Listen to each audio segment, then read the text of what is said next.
And the day they release the quantum computers that they already have, but they release it to the world, and this AI is connected to that quantum computer, then it's running on the same framework that our brain's running on. Our minds are quantum computers.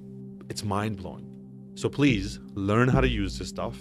Start to incorporate it into your life. Everybody who I've explained this to, even the people who were so resistant to it, that were scared of it, when they started using it, they all unanimously said, wow, this is mind-blowing. What this does for what I can do in the day is ridiculous. Now, the question always comes up, isn't this going to take jobs? It is, absolutely. I just showed you 15 jobs that I just did by myself.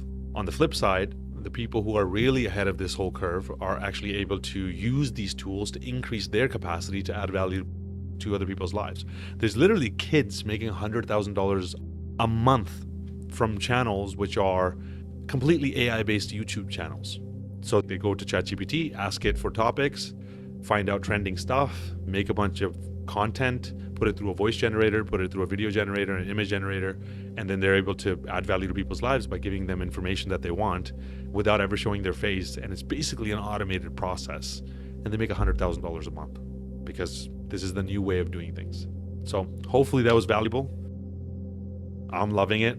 It's also happening so fast that it's hard to keep up with. So if you feel like you're overwhelmed by this whole space, just start from this. If you already are able to use tools like this and you get familiar with how to bring them into your workflows, as new things come along, the things that are useful to you will pop out, and things like Future Tools allows you to be able to find those things along the way. Okay? That's it. See you guys next time. Hopefully there's not a million more AIs by that time to show you. Much love.